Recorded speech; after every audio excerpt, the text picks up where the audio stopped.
Baoulé, Malinké, Sénoufo, bref, les chefs des communautés vivantes à Bouaké, mobilisés pour l'ultime hommage à feu le Premier ministre Ahmed Bakayoko, décédé le 10 mars en Allemagne.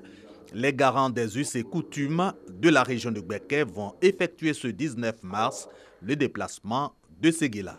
Le brutal décès qui nous a frappé pour notre fils Premier ministre Ahmed Bakayoko, il était bien que les chefs des communautés, les chefs baoulés de la région de Gbeke, ils se réunissent pour décider comment ils vont se déplacer pour aller soutenir nos parents de Worodougou et de Woroba. Le Premier ministre Ahmed Bakayoko sera inhumé ce vendredi 19 mars à Séguéla, sa ville d'origine.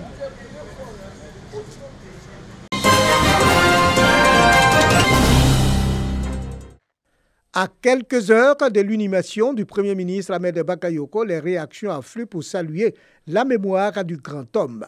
Le maire d'Abobo a célébré de nombreux mariages, dont celui de Jean-Pierre Adiaban Ouattara avec Robertine Akissi Kwadjo le 15 décembre 2018. Le marié raconte le souvenir de son union civile scellée par le premier magistrat de la commune d'Abobo. Je fus le premier couple qu'il a marié le 15 décembre 2018, précisément, à la mairie d'Abobo. Ce jour vraiment m'a beaucoup marqué parce que je ne m'attendais pas à ça. Au fait, j'avais beaucoup prié même pour le rencontrer, mais je pense que Dieu sait faire les choses. Et ce jour, ça a été vraiment un jour exceptionnel pour moi. La générosité d'Ahmed Bakayoko a surpris les tourtereaux et une largesse multipliée dans plusieurs domaines d'activité. Pour Jean-Pierre Adiaban Ouattara, les conseils d'Ahmed Bakayoko demeurent une source de consolidation des liens avec son épouse. Vraiment, les mots qui m'ont beaucoup marqué, c'est que au cours du mariage, après le mariage, il m'a appelé moi à côté, me demandé quel métier j'exerçais. Je lui ai dit effectivement, sur du bâtiment, j'ai fait la maçonnerie. D'accord, il m'a beaucoup félicité. Il m'a même dit d'être un exemple pour lui à Bobo. Voilà, qui souhaiterait que notre couple reste vraiment à jamais jusqu'à ce que la mort ne sépare. Franchement, il m'a satisfait avec une somme de 1 million de francs CFA. Aujourd'hui, il n'est plus. Je vais vraiment prendre soin de ma femme comme il m'a demandé. Prendre soin aussi aux habitants de nos quartiers, vraiment être à la hauteur comme il me l'a demandé. Décédé le 10 mars en Allemagne, un hommage national a été rendu au Premier ministre Ahmed Bakayoko le 17 mars à Abidjan, en présence de plusieurs chefs d'État africains. Le Premier ministre Ahmed Bakayoko sera inhumé à Séguéla, sur la terre de ses aïeux, le vendredi 19 mars 2021.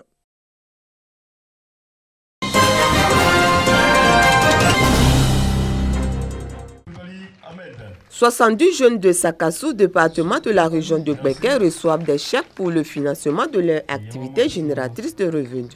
C'est dans le cadre de la 3e édition de l'opération Agir pour les jeunes, programme d'insertion socio-professionnelle mis en œuvre par le gouvernement à travers l'agence Emploi Jeunes.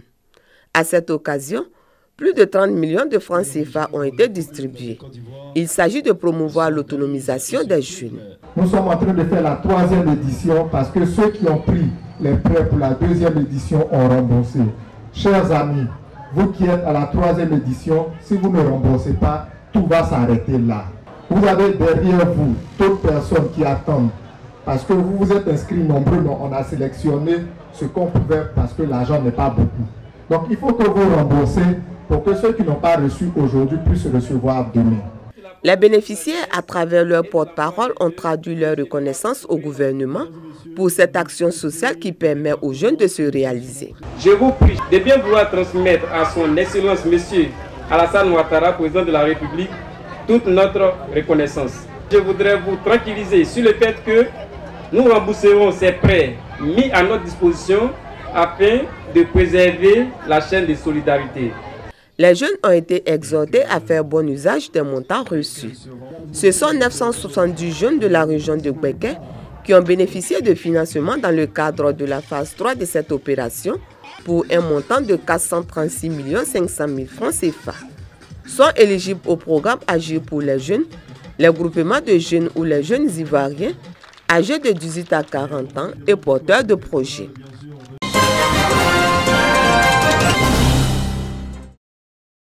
Le ministère de l'Intérieur et de la Sécurité, en collaboration avec la Coordination africaine des droits de l'homme pour les armées, milite pour la stabilité. À Bouaké, un atelier de consolidation de paix organisé à l'endroit des autorités coutumières, leaders d'opinion et organisations de la société civile. Objectif, outiller les participants au maintien de la paix. Cet atelier vise également à consolider le dialogue entre forces de défense et de sécurité et la population à travers la police de proximité. Atelier salué par les participants. Le lieu a été donné pour moi de remercier ma tutelle pour l'initiative prise.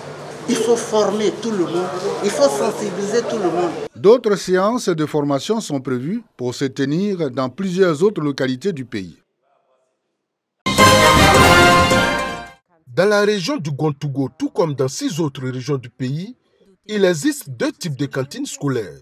Les cantines PAM appuyées par le projet Marc Gavendol, où les élèves ont droit à 90 jours de repas, et celles où les enfants n'ont droit qu'à seulement 17 jours de repas dans l'année sur les 165 jours de classe.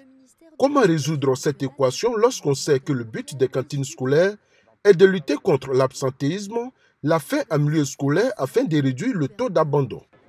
C'est tout le sens de cette cérémonie de collecte de vivres et de non-vivres dans la sous-préfecture de Tabaye. Les conditions d'alimentation sont précaires et insuffisantes en éléments nutritifs. Les enfants parcourent de longues distances pour qu'ils soient inscrits dans des écoles loin de leur domicile familial.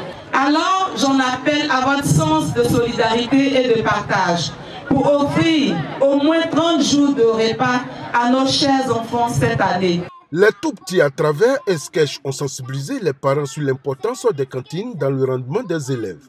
À l'issue de cette cérémonie, des vivres composés d'igname, des régimes de bananes, de sacs de riz, des pâtes alimentaires et des œufs, ainsi que des non-vivres composés d'ustensiles de cuisine et de bien d'autres matériels de cuisine ont été collectés par les organisateurs. Avec la banane, on peut faire des ragoûts de bananes. Avec l'igname, on peut faire les ragoûts d'igname pour que les enfants puissent être vraiment en sécurité, apprendre, rester sur place à midi pour copier les leçons. Les initiateurs ont profité de l'occasion pour récompenser les acteurs qui se sont bien illustrés dans la gestion des cantines scolaires dans l'IEP de Tabagne. Un bâtiment de 3 classes abandonné par les enfants de l'école primaire de Befla. Nous sommes dans un village de la sous-préfecture de Bédiala, région du Haut-Sassandra. Les instituteurs y assuraient les enseignements de CE2, CM1 et CM2 jusqu'à ce qu'une violente tornade vienne lui enlever toute sa toiture. C'était au mois de février de cette année 2021. Un désastre pour le village. On nous avait promis un nouveau bâtiment de 6 classes. Bien avant ça, les enfants étaient à 100 par classe. Par salle de classe, nous avons au minimum 90 élèves. L'encadrement des enfants, véritablement, c'est difficile. Les élèves qui composent l'ensemble de ces 3 classes sont encore à la maison faute de local pour suivre les cours. Qu'on nous vienne rapidement en aide pour pouvoir sauver d'abord l'année en cours. Si c'est pour construire au moins, ne serait que même peut-être 3 préaux en attendant que le bâtiment qui est là soit réhabilité. Vraiment, voilà les premières conditions même que nous demandons. Réhabiliter la toiture du bâtiment de 3 classes de coiffée afin que les enfants retrouvent le chemin de l'école. C'est la préoccupation des parents d'élèves autant que les enseignants. Ceux-ci expriment également un besoin de logement dans un village qui compte de nombreux producteurs de café et de cacao regroupés en coopératives.